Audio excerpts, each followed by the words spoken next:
bom dia, boa tarde, boa noite. A gente sabe que a hora que o povo vai assistir esse vídeo, né? Então, vale qualquer horário. A gente está voltando depois de um tempinho sem gravar, não porque a gente não tenha material, mas essa correria de sala de aula e pesquisa e outras oportunidades se abrindo para todos nós na pesquisa fez com que a gente tivesse que parar momentaneamente, mas já voltamos. Hoje, nós vamos discutir um artigo que ele está no âmbito do curso de Publicidade e Propaganda da UniGoiás. Ele foi defendido por uma aluna minha, ex-aluna minha, tá? Esse artigo especificamente ele se chama Vocês ouvem os gritos delas? A violência contra a mulher em produções midiáticas brasileiras e turcas em um caso comparativo. O que essa minha aluna resolveu fazer? Ela é do curso de Publicidade e Propaganda, como eu já havia comentado, e ela queria discutir o sentido da produção midiática, o sentido sociológico, antropológico da produção midiática. E eu dei a ideia para ela de a gente poder discutir esse sentido dessa produção midiática a partir do olhar feminino. Por quê? Porque a gente só pode falar daquilo que a gente vive, a gente não fala da vida do outro que é distante da gente, a gente fala daquilo que é próximo a nós, né? Então, por que não falar da produção midiática ligada à mulher e por que especificamente não tratar dessa produção midiática ligada à violência contra a mulher? A gente sabe muito bem que o Brasil é um dos países mais perigosos do mundo para se viver quando se é mulher. E Goiânia, especificamente, é uma das cidades mais perigosas do mundo, se não a primeira mais perigosa do mundo, relacionada à violência contra a mulher. Então, pensando nisso, a gente resolveu trabalhar as produções midiáticas, pensando na realidade brasileira, o nosso olhar, né, a partir de nós mesmas, mas pensando outra região também extremamente perigosa, ligada à questão das mulheres, que é a região ali da Turquia, né, ali mais para o próximo ao Oriente Médio. E por quê? Porque a gente queria discutir se a tradição cristã católica brasileira estava tão distante assim da tradição islâmica no que diz respeito à mulher. Né? Então, esse trabalho ele foi muito interessante, porque além da gente analisar as produções midiáticas, que é o papel, né, de quem faz um estudo na área da comunicação, é analisar essas produções, além dela analisar essas produções, a gente foi para que ligava as produções, o sentido dessas produções, no aspecto religioso. Então, a gente acabou associando o aspecto cristão católico com a produção brasileira e o aspecto islâmico com a produção turca, né? Justamente porque são dois países de maioria, um islâmico, outro católico. E aí, partindo disso, a gente discutiu alguns elementos significativos. Por exemplo, a questão de poder em Foucault. Então, a gente foi discutir poder para a gente entender como que essa montagem dessa estrutura de poder que está associada ao machismo, né, aos preconceitos, porque o preconceito, na verdade, é baseado numa estrutura de poder que permanece, né, que se perpetua ao longo do tempo. Então, como é que essas relações de poder elas se configuram em sociedades como a brasileira e em sociedades como a turca, no que se refere aos direitos femininos, ou a luta feminista, né, por direitos nesses dois locais. E para fazer isso, a gente usou, claro, essas duas produções e fomos tentando enxergar esses aspectos dessa estrutura de poder, dessa ausência e apagamento das falas femininas nessas duas produções. Evidentemente, que ele é um artigo de TCC, vai ser inclusive publicado agora, né, no próximo mês, ele, né, daqui uns 2 meses mais ou menos, nas nossas produções do nosso grupo de pesquisa, mas ele é um artigo de TCC, então ele tem lá suas 22, 23 páginas, então não comporta a gente analisar todas as duas séries que a gente se propôs. Aliás, quais são as duas séries? Eu nem comentei, né? Quais são as duas séries que a gente analisou? A gente analisou, em termos de brasileiro, de produção brasileira, o Bom Dia, Verônica, produção da Netflix, ali por volta de 2019, que já está na sua segunda temporada, a gente analisou só a primeira temporada, tá? Porque é o que já tinha sido lançado até então, no momento do trabalho, e a gente analisou uma produção turca que se chama Senyalat Karadeniz, que é uma produção que vai falar sobre a vida das mulheres turcas ali no Mar Negro, que é a região mais conservadora da Turquia. Tá? A gente não analisou elas completamente, porque as séries são longas, tá? Só para vocês terem uma ideia, A série brasileira, ela tem algo em torno de 15 episódios, então não comporta já analisá-la inteira. E a série turca ainda tem mais, ela tem 64 no total. Então não comportava a gente analisar todas elas. O que a gente fez? A gente pegou os primeiros 15 episódios da série turca e os primeiros 4, 5 episódios da série brasileira, analisamos os episódios com esse olhar. Como essas produções analisam, como elas enxergam a violência contra a mulher, pensando essas estruturas de poder. E aí, a partir disso, a gente foi pincelando, pegando, na verdade, algumas cenas, algumas falas que traziam essa temática, né, que colocavam em voga essa temática. Ok? Então, basicamente, o que a gente tem dos dois trabalhos, das duas séries, é isso. Eu queria que a Débora agora falasse um pouquinho sobre como é que a Constituição, se a gente pensa a realidade brasileira, né, a partir do Bom Dia Verônica, que é uma série extremamente dramática e violenta, né, que traz um homem extremamente violento, tá, que quem faz é o Edu Moscovis. Como é que a Constituição brasileira vai tratar essa mulher, já que a gente está no bojo dessas discussões contemporâneas? Boa tarde, boa noite, bom dia, né? Boa madrugada, como o professor Sandro fala. É um prazer estar aqui de novo, professora Ludmila, professor Sandro. Bom, pessoal, é um artigo extremamente interessante do ponto de vista constitucional, do ponto de vista do estudo do constitucionalismo. O que vem a ser isso? No nosso grupo de pesquisa do Uni Goiás, nós propomos sempre trazer os alunos essa interdisciplinariedade, que a gente vai trazer o direito constitucional, os direitos humanos, a antropologia, a sociologia, a filosofia, não só o estudo do positivismo jurídico, mas as suas interfaces, né, com as outras ciências sociais. E nesse trabalho, a aluna Domentila, ela fez uma brilhante pesquisa no cunho do direito constitucional comparado, que é onde a nossa Constituição, quando ela trata do artigo 5º, que todos somos iguais perante a lei, quando ela trata do Estado laico de direito, ela traz essas possibilidades de nós recebermos os estrangeiros em nosso território com a sua cultura, com a sua religião, com o seu jeito de viver. E nesse sentido, obviamente, o artigo 5º ele traz os estrangeiros para todos os direitos que estão pertencentes aos brasileiros naturais, aos brasileiros que não precisam ser naturalizados. Então, o estrangeiro ele vem para o Brasil, ele tem essa realidade constitucional.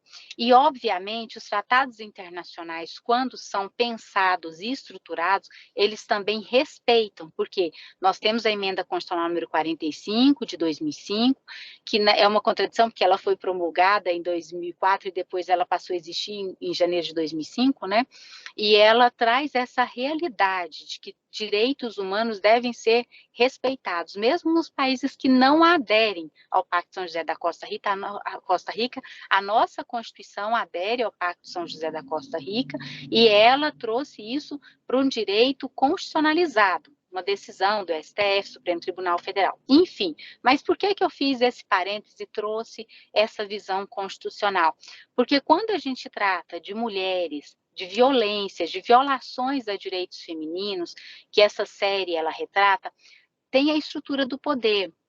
Tem a estrutura do poder executivo, no quesito do combate, da investigação, que o professor Sandro depois vai poder falar um pouquinho mais sobre isso, eu vou provocá-lo nesse sentido, que tem uma delegada que está inserida nesse contexto, que tem, né, as investigações que vão gerar, né, a busca por justiça, e aí esse senso de justiça não vale só para o brasileiro nascido no Brasil, mas vale para qualquer estrangeiro. Isso eu queria deixar bem claro.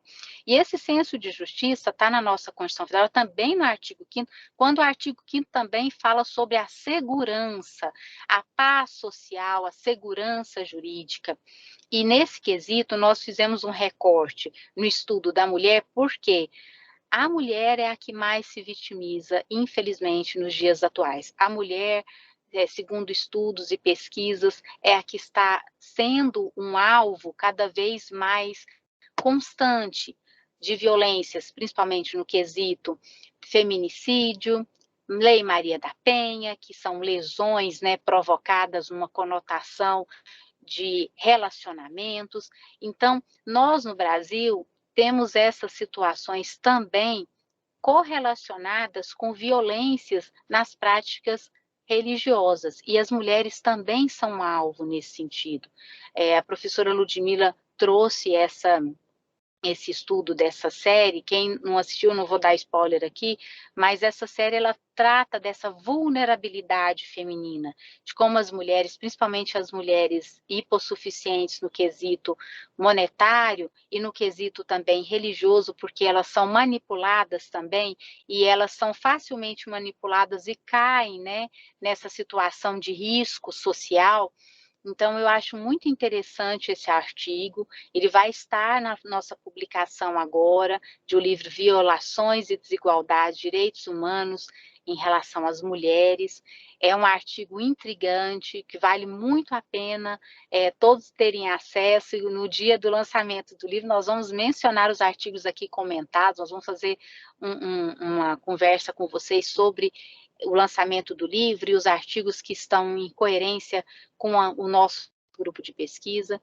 Então, fica o convite, né, professora Ludmila, e eu vou passar a palavra para o professor Sandro, para ele conversar com vocês sobre esse aspecto da estrutura dos poderes, da estrutura do combate à violência. Professor Sandro, o que o senhor tem para acrescentar, por favor? Até o título, né? O título do artigo é Vocês ouvem o grito delas, né? Essa é a resposta que a gente tem que dar, né? O direito como uma... Aqui nós temos vários conceitos de direito. Às vezes o direito como uma ferramenta de aplicação da lei ou como uma ferramenta de manutenção do poder, de quem tem o poder, né? O direito, quando ele cria no Brasil a Lei Maria da Penha, é uma lei muito que essa lei reconhece o quê? Olha, as mulheres conseguiram reunir um determinado quantidade de poder que, inclusive, fizeram uma lei para protegê-las, né? Então, veja só o que a Lei Maria da Penha ela representa, não só na questão jurídica, mas na questão sociológica. Só em 2006, as mulheres conseguiram reunir poder suficiente para ter um estatuto, uma legislação que lhe protegesse. Ao longo de toda a evolução jurídica, a mulher, ela, em alguns momentos, ela não podia votar, em alguns momentos ela era considerada relativamente incapaz. Então, a Lei Maria da Penha ela traz, então, esse contexto, não só jurídico, mas também sociológico, de empoderamento. E aí, a partir de 2006, a gente começa uma evolução legislativa na parte de proteção à mulher vítima de violência doméstica e familiar. E aí, apesar da evolução, nós temos que ser otimistas, porque ela é recente, a lei, ela está causando transformação, mas a gente sempre quer mais, né? Porque a mídia, as produções audiovisuais, músicas, a cultura, a dança, ela provoca, né? Às vezes até o humor também eles provocam. E dentro das séries, né? Seja ela televisiva, teatro, livros, ainda que ficção, elas provocam alguma transformação. E aí, nesse ponto, a gente tem no finalzinho do artigo, nas conclusões, uma pergunta, né? Se há uma vontade, é um mundo que ainda não existe. É um mundo que ainda não existe, é uma utopia. E essa utopia, a gente vai de fato chegar lá? Por quê? Por que aí eu faço essa provocação? Porque nós vamos ter este ano a Copa do Mundo no Catar. Preciso falar mais alguma coisa? Vou falar. O Catar é um país que viola os direitos da mulher. Professora Ludmila, professora Débora, não poderiam, às vezes, estar falando em público, às vezes ter um canal no YouTube, ou dar aula e se expressar e se vestir da forma como desejam, né? Tem que casar. Então, assim, vejam só, o mundo inteiro, a imprensa, os patrocinadores, as empresas de marketing, de refrigerante, de cerveja, tudo. O mundo vai parar um mês para focar no Catar. E era uma ótima oportunidade de boicotar. E aí, muitas vezes, eu pergunto se há, de fato, uma vontade de mudar isso ou é só uma luta, só um discurso, se há uma vontade real de alterar isso. Ou as forças que se manifestam contra o empoderamento feminino são muito maiores e vão continuar mantendo tudo no status em que está. Né? Então, o texto é muito bom, é provocativo, ele traz essa realidade, ela puxa, né? Mas aqui eu faço, né, uma outra aqui, né? A estrutura de poder, a gente está lutando, mas agora em dezembro, novembro, dezembro, nós vamos ali convalidar só por um mês o que é errado, né? Então, gente, assim, o texto tem que ser lido com viés crítico, a gente tem que criticar a realidade, né? E então são essas as provocações que eu faço sobre o texto. O texto tem que ser lido. O empoderamento feminino já é uma realidade no discurso e a gente vai ter que transformar bem para que isso transforme na prática, mas, gente, sem ser pessimista. As novas gerações, meus filhos, nossos netos, nossos bisnetos, já vão sendo enculturados de uma nova forma. Então, assim, não precisa ter pressa. Às vezes a gente queria ver isso hoje, a gente queria ver isso em novembro, mas em novembro ainda não vai estar, né? Mas, quem sabe daqui a 20, 30 anos, a situação já vai ser bem melhor do que hoje, não vai ser perfeita, mas é aquela escada, né? Tem que ter paciência. Era isso aí que eu queria ponderar aí do artigo. Eu vou até fazer um comentário em cima do Sandro, já que ele fez tantas provocações, tá? Eu acho que tem algumas questões que vale a pena a gente se atentar, como você disse, na hora da leitura, né? Eu acho que um primeiro aspecto é a gente entender que a gente está falando de duas mulheres muito diferentes, de dois tipos de mulher muito diferentes. A gente está falando de uma mulher de viés ocidental, geralmente católica, né? Com tudo que o catolicismo, esse cristianismo traz para a gente. Figuras femininas como Madalena, Maria Madalena, a Eva, né? A Eva lá do Adão, o papel que Nossa Senhora tem na existência desse pensamento cristão católico, então isso tem que ser considerado. E por outro lado, a gente tem a mulher muçulmana, que erroneamente, muitas vezes, tá, o Ocidente a desenha como se o islamismo a enxergasse de forma inferior, e não é verdade. Tá? O Alcorão, em momento nenhum, fala de uma mulher inferiorizada em relação ao homem, pelo contrário. Não sei se o público sabe, mas vai saber lá no artigo, que o Alcorão é um dos poucos livros religiosos que fala de liberdade sexual da mulher.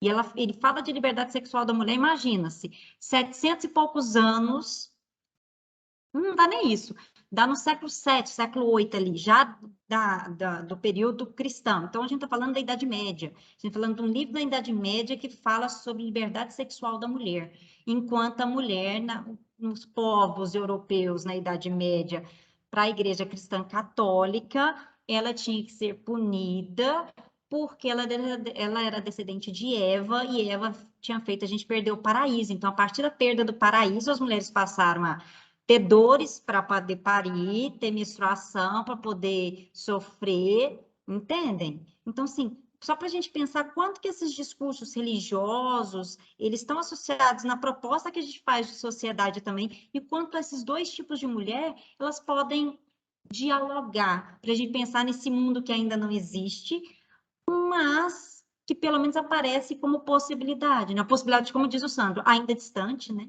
A gente não está correndo, não, a gente está a passos de tartaruga, mas muito distantes, apesar de que a gente já ter conquistado muito, se a gente pensar no pouco espaço de tempo, né? Professora Débora? Professora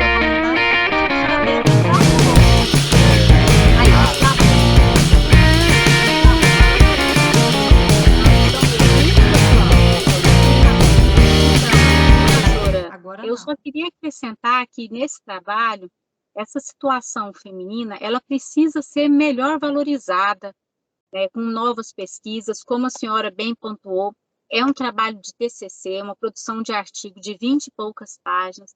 A gente se esforçou para trazer de forma intrigante e de forma bem provocativa uma realidade que a publicidade contribui para a divulgação de situações de risco contra a mulher, situações de risco que envolvem um ponto social, não só no quesito da criminalidade, mas da vivência da mulher em sociedades que, independente de um contexto de ter uma liberdade, essa liberdade muitas vezes cria situações de risco. É o que fala na nossa situação, no estudo de caso, em relação à série brasileira.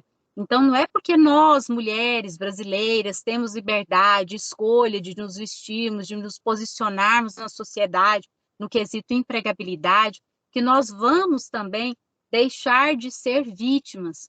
Então, é uma situação que mostra que mesmo a proteção religiosa que tem lá na Turquia, direcionada às mulheres, por isso que elas têm que se vestir dessa forma, culturalmente nós estamos protegendo as mulheres, e isso é trazido numa cultura para elas, nesse sentido, que elas são educadas a ter essa visão de mundo. Aqui não.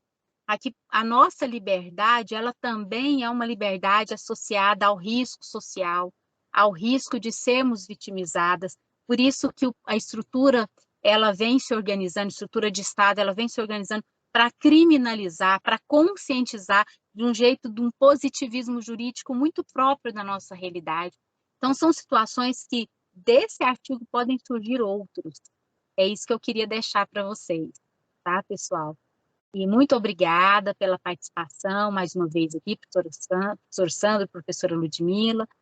E a gente vai passar a bola para a professora Ludmila para a gente poder encerrar. Então tá, já estou encerrando, viu, gente? Para a gente não ficar se detendo demais num vídeo muito longo. A gente encerra, mas a gente não encerra as discussões. Coloquem os seus comentários, suas perguntas, suas sugestões, o que intrigou vocês, o que vocês imaginam que seria legal a gente ficar discutindo com vocês para a gente fazer esse bate-bola e poder fazer nosso canal cada vez melhor, tá bom? Lembra de curtir, de compartilhar e até a próxima. Tchau, tchau. Tchau, gente. Até a próxima.